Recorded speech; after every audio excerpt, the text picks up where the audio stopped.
Mehriban dinleyijiler, bugün biz bir-biriňe kömek etmek barada gürrüň ederis. Dünýäde hemme adam kömege mätäç. Emma hemme adam kömek bermäge taýýar däl. Köplençe adamlar şeýle pikir etýär. Özüm kömege mätäç şowapdym, nädip men başgalara kömek etip bilerin. Emma biz kömek etip bilýäris. Esasy zat isleýi ýerek. Hova dogry aýdýaň. Aýdanlaryňy dinlänimde bir waka ýadyma düşdi. Eger gürrüň bersem garşy bolmarsyňa.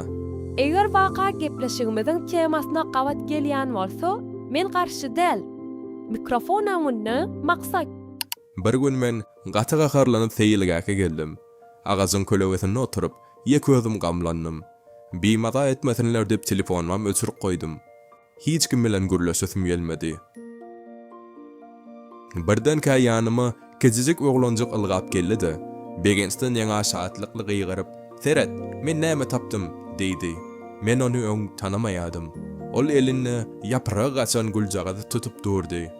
Men oňa ýelgaryp başym attymda çalt gitmegini isledim we bir näme beýlerek gidip oturdum. Ol gitmeň ýerine men ýanyma geldi we gülüni burnumyň ýanyna getirip, "Hakykatdan ýa gowy-ýerek, isgap görsene.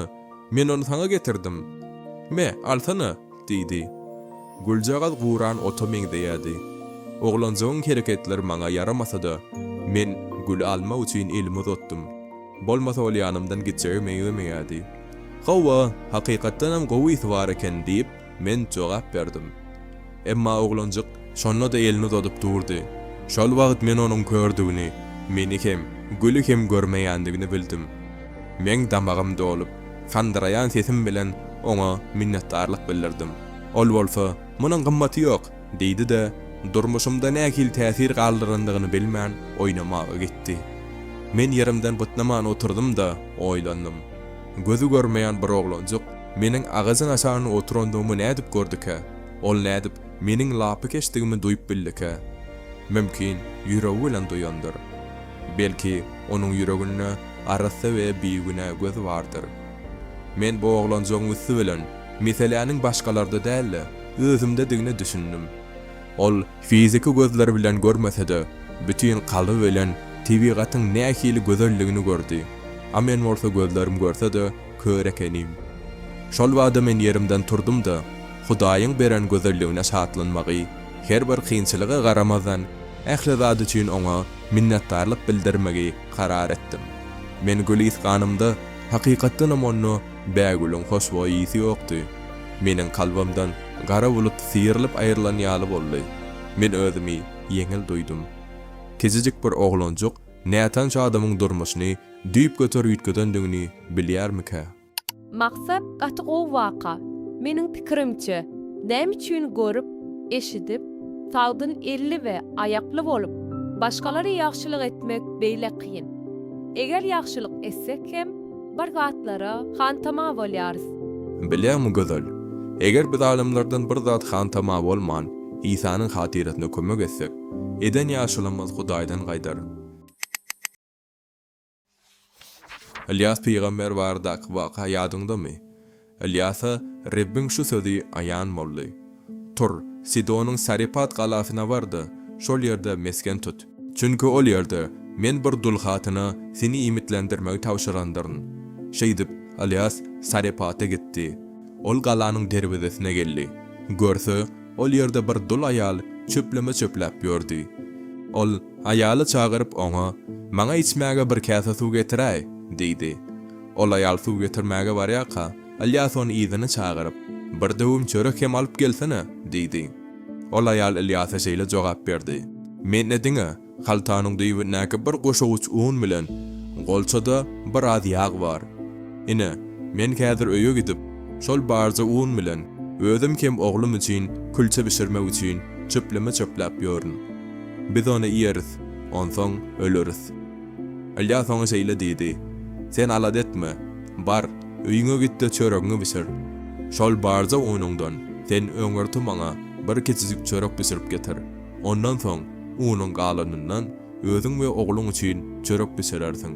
Çünki Asraýlyň Hudaý Rab şeýle diýär: Rabbin ýagşy ýagdyrjak gününe çelni, haltadaky un tükenmez, golçadaky ýag eýtilmez. Bu ayal gidip Alyasyň aýdysy ýal etdi. Alya bilen ýanky ayal we onuň öý içerdi bir goşawuç uny uzak wagtlar bidiler. Şeýdip, Rebbin Alya tarkal aýdan fözi berjaý bolup, haltadaky on tükenmedi, golçadaky ýag egsilmedi. Barynjy padşalyk 17-nji bab 8-nji 16-njy aýatlar.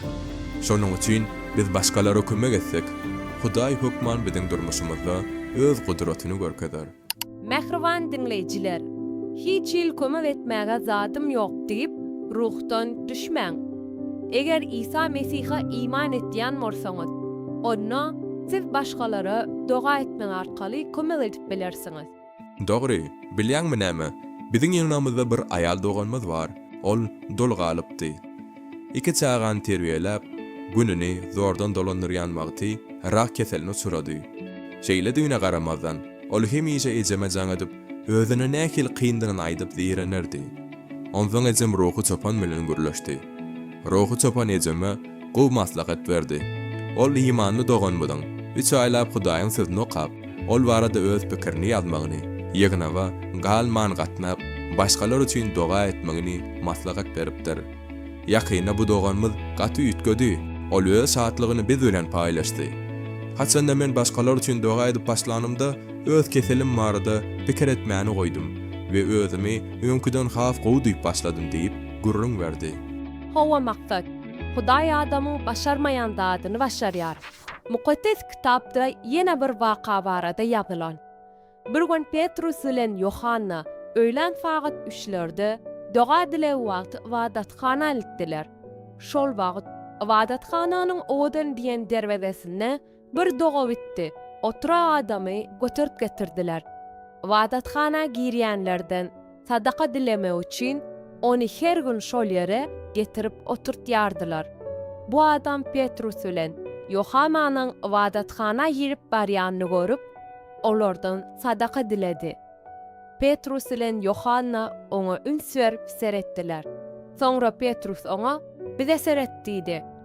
Ýanky adam olardan bir zat alar nöýdip, olara çiňerlip seretdi. Petrus oňa, "Meniň kümüşüm, altynym ýok. Ýöne özümde barmy saňa berýäryn. Nasirali İsa Mesihiň adyndan buýurýaryn. Turda ýöre" diýdi. Onsoň Petrus onuň sağ elinden tutup, oňa ýerinden turmaga kömek etdi. Ýanky adamyň şo wada aýaklaryna ysgyn ýelle. Ol ýokary towsdy, ýörep başlady. Onsoň Hudaýa alkyş edip, ýörep hem towsup, olar bilen bilenipde wadatxana girdi. Resullaryň işleri 3-nji bab 1-nji 8-nji aýatlar. Gowdugyny Hudaý mätäslik çekýänlere öz hyzmatçylarynyň ösü bilen kömek edýär. Bu ýerde bize İsa Mesih göreldi. Ol günäli adamlar üçin hasta gymmatly ganyny döküp özüni gurban etdi. Mehriban dinleýijiler, her gün başga adamlara azyjyk hem bolsa kömek etmäge çalyşyň. Muny etmek bilen siz biňe bir kömek etmän. Eýsem, ölümden dirilen İsa Mesih'i öz durmuşuňyz arkaly görkezersiňiz. Goý Hudaý sizi ýagşy işleriňiz bilen apatalasyn.